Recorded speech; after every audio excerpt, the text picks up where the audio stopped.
పురాతన శైవ క్షేత్రంలో జనగామలో ఘనంగా మహాశివరాత్రి వేడుకలు. రామకుండం మండలం పెద్దపల్లి జిల్లా రామకుండం మండలం జనగామ గ్రామంలోని త్రిలింగ రాజరాజేశ్వర స్వామి దేవాలయంలో శివరాత్రి వేడుకలు అత్యంత ఘనంగా జరుగుతున్నాయి. తెలంగాణ రాష్ట్రంలో ఉన్న బహు పురాతన శైవ క్షేత్రం ఇది. ఈ ఆలయాన్ని 12వ శతాబ్దంలో కాకతీయులు నిర్మించారు. ఆలయంలో ప్రతిరోజు ప్రత్యేక పూజలు జరుగుతాయి.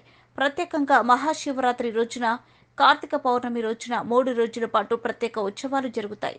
ప్రస్తుతం శివరాత్రి సందర్భంగా ప్రత్యేక పూజలు నిర్వహిస్తున్నారు. దాంతో స్థానిక ఎమ్మెల్యేతో సహా సుదూర ప్రాంతాల నుండి భక్తులు ఆలయానికి వచ్చి స్వామివారిని దర్శించుకుంటున్నారు. ఆలయాన్ని పురాతన గ్రామమైన జనగామలో 12వ శతాబ్దంలో కాకతీయుల కాలంలో జైనులు నిర్మించారు. ఈ ఆలయాన్ని 16 పోళ్లతో మొత్తం ఇసుక రాయితో నిర్మించారు. ఈ ఆలయం తూర్పున ఊర చెరువు, ఉత్తరాన గోదావరి నది ఉంది. ఈ నదిలో ఋషులు, మునులు ఈ ఆలయంలో ఉండే రహస్య మార్గం గుండా వెళ్లి స్నానం ఆచరించేవారని చెబుతుంటారు. దక్షిణ భారతదేశంలో ఉన్న శైవ మహాక్షేత్రంలో అతి పురాతనమైనది, పవిత్రమైనది, చాలా విశిష్టత గల ఈ యొక్క శివాలయం సుమారు 1000 సంవత్సరాల క్రితం కాకతీయుల కాలంలో ఈ యొక్క శివాలయాన్ని నిర్మించినట్టు మనకు ఈ యొక్క గ్రామ చరిత్ర. ముఖ్యంగా ఈ యొక్క శివాలయం గురించి చెప్పుకోవాలంటే మా యొక్క గ్రామం గురించి మేము చెప్పుకోవాలి. తెలంగాణ ప్రాంతంలో చాలా విశిష్ట సేవలు అందించి ఎన్నో గ్రామాలు వాటి యొక్క ప్రత్యేకత చాటుకున్నాయి. గోదావరి కని అనే యొక్క పేరు రావడానికి ఈ పారిశ్రామిక ప్రాంతం ఎన్టీపీసీ కానీ, ఎఫ్సిఐ కానీ, ఇతర పరిశ్రమలు కానీ ఈ యొక్క ప్రాంతం అభివృద్ధి చెందడానికి త్యాగాలు చేసి మా యొక్క జనగామ గ్రామంలో 8,000 ఎకరాల భూమిని సింగరేణి దారాదత్తం చేసి 1959 పూర్వము గోదావరికి అనే నామం లేదు, గోదావరి కని లేదు. జనగామ మీరు గోదావరి కని ఎప్పుడు పరిశీలించినా, ఎక్కడ మీటర్ మీద చూసినా, ఎక్కడ రెవెన్యూ చూసినా, ఏది చూసినా జనగామనే ఉంటుంది. కాబట్టి ఈ యొక్క జనగామ గ్రామము సుమారు కొన్ని 1000 సంవత్సరాల చరిత్ర గల యొక్క గ్రామంలో పవిత్రమైన ఈ యొక్క త్రిలింగ రాజరాజేశ్వర స్వామి దేవస్థానాన్ని అప్పుడు కాకతీయుల కాలంలో ఇక్కడ నిర్మించడం జరిగింది. ఈ దేవాలయంలో మనకు దక్షిణ భారతదేశంలో మీరు ఎక్కడికి వెళ్ళినా ఎంతో అద్భుతమైన శైవక్షేత్రాలు ఉన్నాయి మనకు, జ్యోతిలింగాలతో సహా. కానీ ఎక్కడికి వెళ్ళినా మనకు శివాలయం తూర్పు ద్వారము, పశ్చిమాన పరమేశ్వరుడు ఉంటాడు. ఈ యొక్క దేవాలయం ఉత్తర ద్వారము. ఆ బోలాశంకరుణ్ణి దక్షిణమూర్తిని కూడా మనం కొలుస్తాం. ఆ యొక్క దక్షిణ భాగంలో ఉన్న స్వామివారు దక్షిణమూర్తి, తూర్పు భాగంలో పరమేశ్వరుడు, పశ్చిమ భాగంలో పరమేశ్వరుడు పరివార దేవతలుగా. ఈ యొక్క స్వామివారికి 3 శివలింగాలు కూడా నిల్వత్తు శివలింగాలు ఉన్నాయి.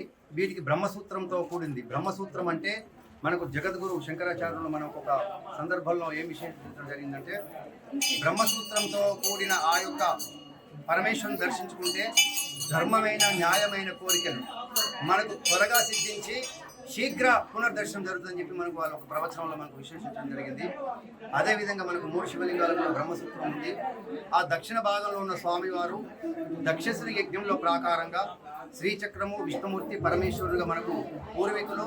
అదేవిధంగా స్వామి పరిపూర్ణానంద స్వామి గారు, చిన్నజీయర్ స్వామి గారు, కాశీ నుంచి అఘోరాలు కూడా వాళ్ళు యాత్రలు చేస్తూ వాళ్ళ పని ఏంటంటే ఎక్కడ శైవక్షేత్రం ఉంటే అక్కడికి వచ్చి దర్శనం చేసుకొని పూజలు చేసుకొని వెళ్తారు. వాళ్ళు వచ్చి ఈ యొక్క శైవక్షేత్రం దర్శించుకొని వాళ్ళు నాతో మాట్లాడి, అయ్యారు ఈ యొక్క దేవాలయము మేము ఇన్ని శైవక్షేత్రాలు తిన్నాం కానీ ఇక్కడ ఆ యొక్క శివుని స్పర్శ, వారి యొక్క ప్రత్యేకత ఇక్కడ ఎక్కువ ఉంది. ఇది చాలా చక్కటి దేవాలయం అని చెప్పి వారు కూడా మనకు విశ్లేషించడం జరిగింది. ఈ దేవాలయంలో సంతానం లేని వాళ్ళు కానీ, ధర్మబద్ధమైన న్యాయమైన కోరికలు, మనం శివుని పూజించి ఎప్పుడు కోరిక కోరుకోవాలి గుర్తుంచుకోండి. శివుని యొక్క ప్రత్యేకత బోలా శంకరుడు అనే పేరుంది. ఏ దేవునికి ఆ పేరు లేదు.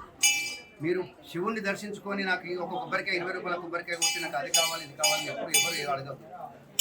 మనం చేస్తే తను ఇచ్చేది మనకి ఇస్తారు. కాబట్టి శివాలయంలో అవన్నీ వాళ్ళు మనకు చెప్పడం జరిగింది. ఈ యొక్క దక్షిణమూర్తిగా ఉన్న స్వామివారు చాలా అద్భుతమైన మహిమలు గల దేవుడు.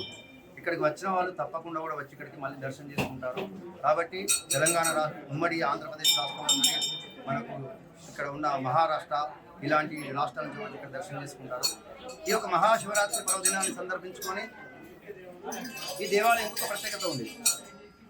59లో సింగరేణి ఆవిర్భవించక ముందు ఇక్కడ సింగరేణి వాళ్ళు ఉండడానికి నీడ లేకపోతే ఇక్కడికి వచ్చి వాళ్ళు ఇక్కడ ఆశ్రమం తీసుకొని సుబ్బారావు గారి ఏజెంటు వారి యొక్క యంత్రాంగం వచ్చి ఇక్కడ గ్రామ పెద్దలతోని వాళ్ళతో సహకారం తీసుకొని 11 మంది బ్రాహ్మణుల చేత ఈ యొక్క శివాలయంలో మహాన్యాసపూర్వక ఏకాదశి రుద్రాభిషేకం చేసి ఆ యొక్క జలము తీసుకువెళ్ళి వనికి లేని శంకుస్థాపన చేయడం జరిగింది.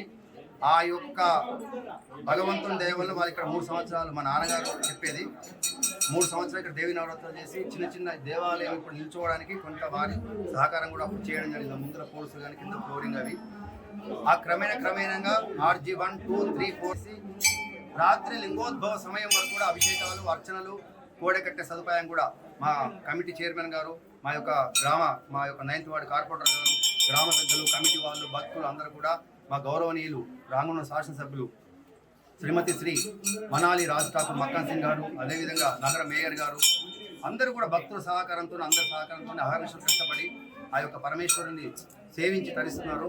ఆ యొక్క రాత్రి 12 గంటల వరకు కూడా లింగోద్భవ అభిషేకము ఇవన్నీ జరుగుతాయి. స్వామివారికి బిల్వాష్టోత్తర పూజ తదనంతరం అభిషేకము మళ్ళీ ఉదయం 3:30 ప్రాంతంలో స్వామివారికి హారతి తీర్థప్రసాద వితరణ రాత్రి 10 గంటల నుంచి ఉదయం 5 గంటల వరకు జాగరణ భజన కార్యక్రమం ఓం నమ శివాయ జపం తప్పించి అనవసరమైన వ్యాఖ్యలు చేయకుండా ఆ యొక్క పరమేశ్వరుని తరించి వారి యొక్క జన్మలు తెలుసుకోవచ్చుగా. ఎమ్మెల్యే గారు రామగుండం ఎమ్మెల్యే గారు రాజ్ ఠాకూర్ మక్కన్ సింగ్ రాజ్ ఠాకూర్ గారు వాళ్ళందరూ అండి. ఇది Janagama 9th division Janagama corporator మా పురోహితులు రుద్రభట్ల రమేష్ గారు, అంతకుముందు రుద్రభట్ల శర్మ గారు ఉండే వాళ్ళ నాన్నగారు. ఆయన 75 ఏళ్ళు ఈ ఊరికి సర్వీస్ చేసిండు. మొత్తం మీద వాళ్ళ వంశం నుంచి గుడి మొత్తం వీళ్ళే కాపాడేమో చల్లాగిస్తున్నాము. ఫ్రీ పులిహోర లడ్డూలు కూడా ఉన్నాయి. రెండవది మంచి సెక్యూరిటీ సర్వీసెస్ ఏపీ దర్శనాలు ఉన్నాయి. ఫ్రీ సర్వీస్ కౌంటర్స్ కూడా ఉన్నాయి. అట్ ది సేమ్ టైం మన కొత్తగా ఎన్నికైన మన రెండవది నూతన కమిటీ చైర్మన్ ఇంకోటి VIP అనే దర్శనము లేకుండా అందరూ సమానం అనేది ఒక నినాదాన్ని